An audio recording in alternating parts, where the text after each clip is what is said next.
சாலிங் Saddam பாய் இப்போ என்ன பண்ண போறியா? இப்போ பல்லா இருக்குதா, ஃபுல்லாக கல் தெரியுதா? ஃபுல்லாக கல் தெரியுதா? எவ்வளோ பெருசா அதில் எப்படி உரைப்பான்? இந்த கல்லில் எப்படி உரைப்பான்? இதோ கர்ப்பா வச்சு பாரு, தெரியுதா?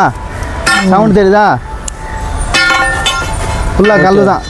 பாய் அதுக்கு நம்ம என்ன பண்ணலாம்னா ராக் கிராக் பவுடர்னு ஒரு பவுடர் வரும். ஃபுல்லாக பவுடரை வந்து நம்ம ட்ரில் போட்டு அந்த பவுடரை நம்ம யூஸ் பண்ணி கிராக் பண்ணிக்கலாம். கரைங்க ஊற்றணுமா? What gonna challenge this in this foundation is இங்கே ஒரு காலம் வருது பாருங்கள். ஸோ இந்த காலம் தான் வந்து நம்ம இங்கே ஒட்டி நம்மளோட எக்ஸிஸ்டிங் நம்மளோட காலம் வந்து இங்கே ஒட்டி வர வேண்டியது. இப்போ நம்ம இங்கே என்ன சேலஞ்ச் பண்ணுறோன்னா இந்த இடத்துல வந்து ஒரு காலம் வந்து எக்ஸிஸ்டிங் ஆல்ரெடி பக்கத்து அட்ஜசன்ட் பில்டிங்கோட காலம் இங்கே வந்துருச்சு. ஸோ இந்த பில்டிங்கை நம்ம வந்து இந்த காலமை டிஸ்டர்ப் பண்ணாமல் நம்ம இங்கே வந்து ஃபூட்டிங் போடணும். இப்போ இங்கே இந்த இடத்துல தான். ஸோ இங்கே நம்ம கொண்டு போகிறது என்னதுன்னா இங்கே ஃபுல் கம்பைன்ட் ஃபூட்டிங் பாய். இங்கே வர்றது எல்லாமே கம்பைன்ட் ஃபூட்டிங். இங்கே 2 கம்பைன் ஃபூட்டிங், அங்கே 4 காலம்ஸோட கம்பைன் ஃபூட்டிங்.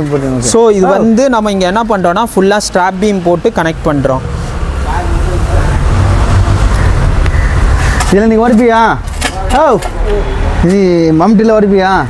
கர்ப்பா வச்சு நீங்கள் பார்த்து பேசுங்க. நானா ட்ரில் போட்டு உடைக்க மாட்டீங்களா? டீல் பண்ணலாமா? டீல் பண்ணு. அப்புறம் அந்த ஹோல்ஸ் போட்டு கெமிக்கல் ஊற்றலாமா? அவட்ட கொடுங்க.